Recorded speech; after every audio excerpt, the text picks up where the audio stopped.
Hey everyone, this week we're doing bird photography with the Nikkor 300mm f4 PF lens.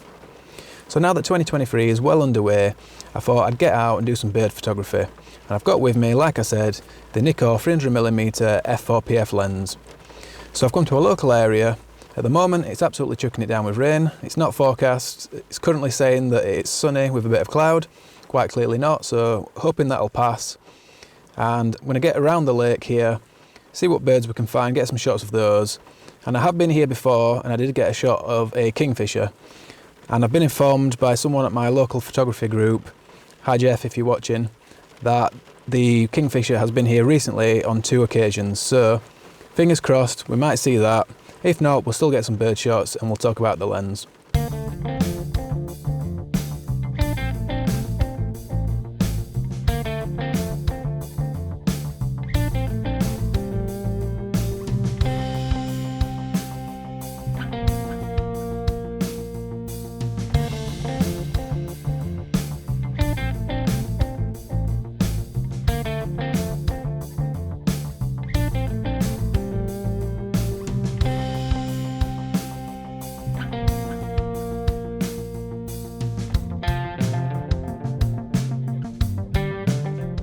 So this was a little treat for myself over Christmas.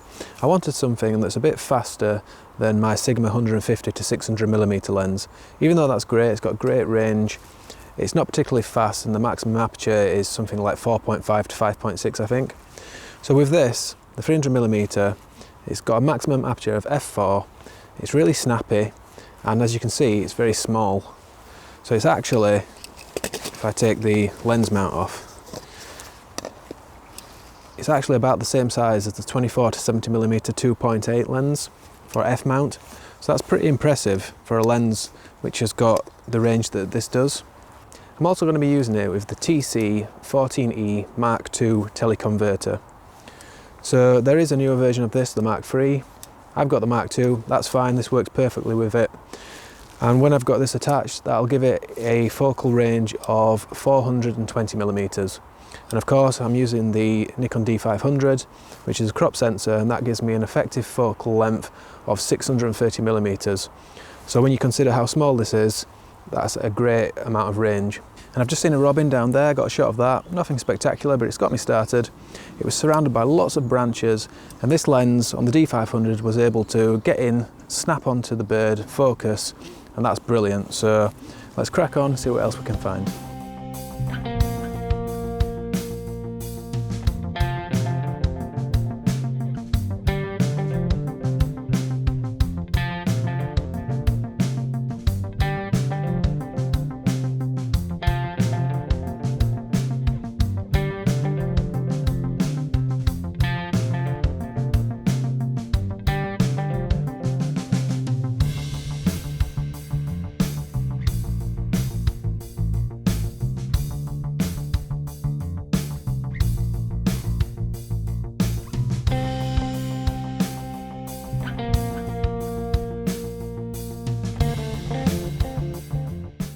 When you're using the teleconverter, it doesn't add much size or weight, so it's still really balanced and easy to use, but you do lose a stop of light. So instead of the maximum aperture being f4, it becomes f5.6. But that's still pretty good when you consider the size of it and the range. The reason it can be so small and compact is because the lens uses a phase Fresnel element inside of it, and that's quite sciencey and complicated, but basically the element has got some ridges in the back of it, concentric circles. If you look at that from the side, it's got a bit of a zigzag shape, and that focuses the light in such a way that it can still be really nice and sharp and get good quality images, but be really light, and it reduces the amount of glass that needs to go into this, meaning it's got this really compact form.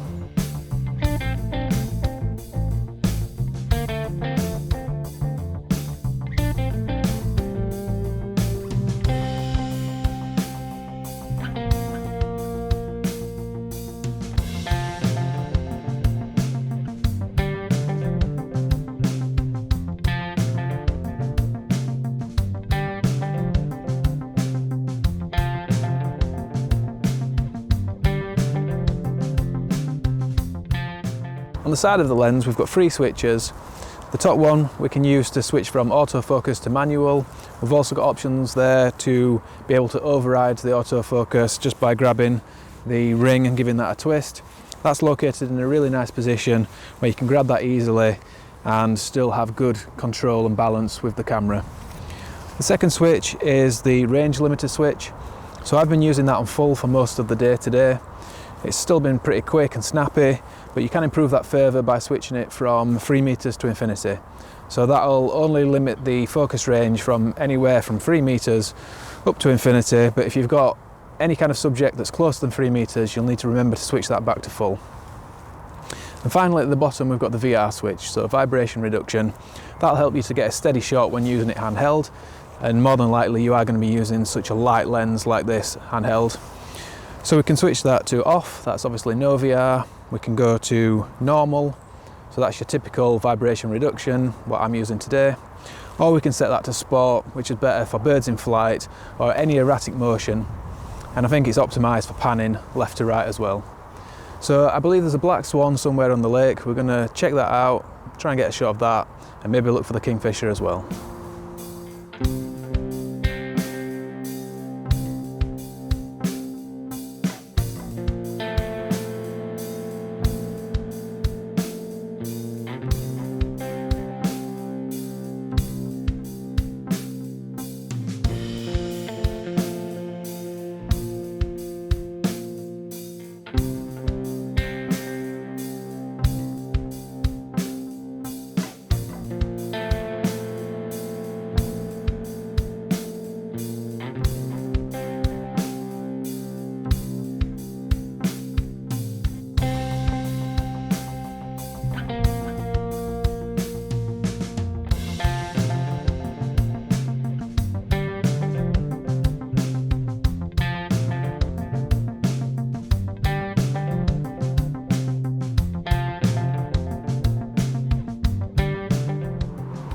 So I have seen the kingfisher, which is great. I got some shots. Unfortunately, it's a bit too small and a bit too far away to get any video footage. But like I said, I do have the shots, and I'm going to get back to the car now. I'll head home, get these on the computer, we'll have a look, and I'll talk a little bit more about the Nikkor 300mm F4 PF lens. I'll see you back there.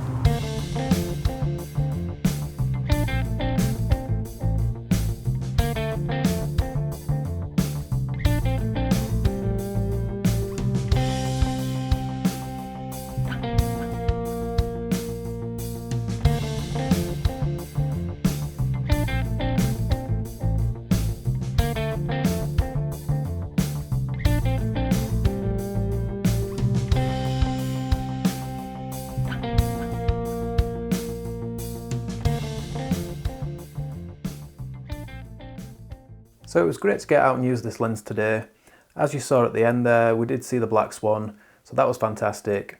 And as I said before, we did also see the kingfisher. It's only the second time I've seen it in that location, so that was really good as well. It was a little bit further away than the last time I saw it, so I had to crop in on the image and we've lost a little bit of detail there. But nonetheless, great to see it, and I will be back at some point, now I know where it is, to get another shot, hopefully a little bit closer to the camera. And that's where this lens really excels, when you've got the birds a bit closer up. I'll still be using my Sigma 150 to 600mm when I'm in the hides, for example, at the wetlands area, and I need that extra distance. Or when I've got a bit more time to set up on a tripod and I know I'm not going to be moving from that spot. But where this lens is going to be fantastic is when I'm out and about, in an evening perhaps, in the summer, taking notice for a walk, and you've got the birds flying around just before sunset and one lands nearby and you just want to get that quick shot. You can't do that with a great big heavy lens. So something light and easy to handle like this is perfect. It doesn't even really feel like you're using a telephoto lens, it's so light and it makes it really fun to use as well. So that's going to be great, and I'll definitely be using it throughout the year and getting some more videos with this.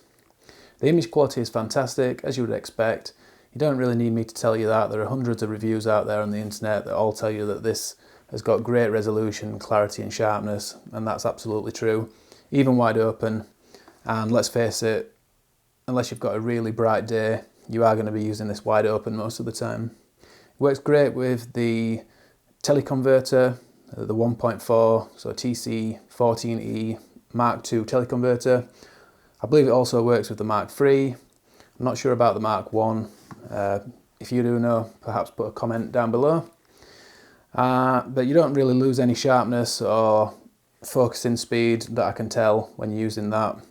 So that's fantastic. And there is one problem that I've read in various reports on the internet, that you get some flaring issues when shooting directly into the sun. And I believe that, I've seen the images.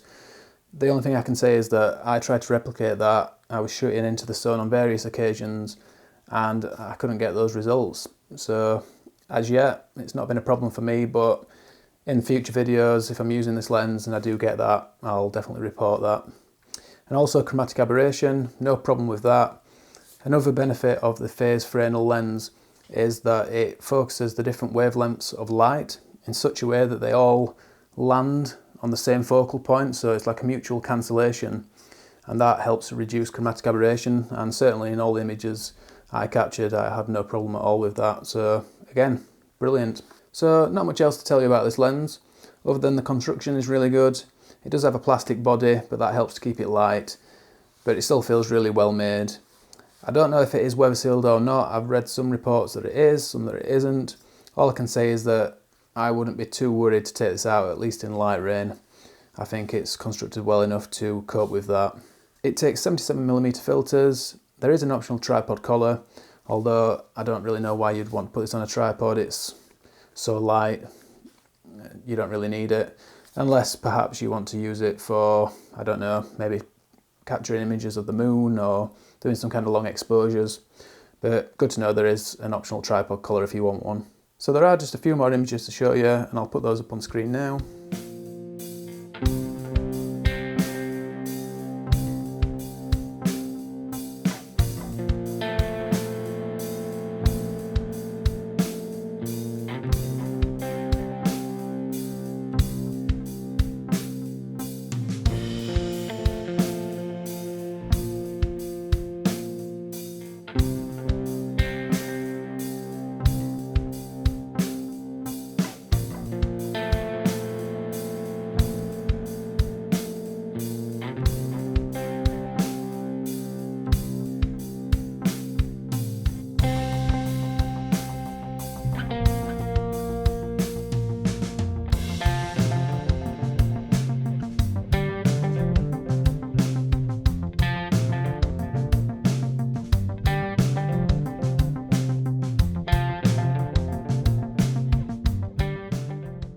And that's about it for another video, so thanks a lot for watching everyone. All the usual reminders now. If you've liked the video or you found it useful, just give me a thumbs up down there. That really helps out the channel. And if you are new to the channel and you're not yet subscribed and you'd like to do so, you can also click down there on the big red button or over here on this picture of me, and that way you'll keep up to date with everything I'm doing each and every week. There's a new video every Sunday morning at 10 AM UK time. So I hope you'll join me next week for the next one. But until then, thanks a lot everyone, and bye for now.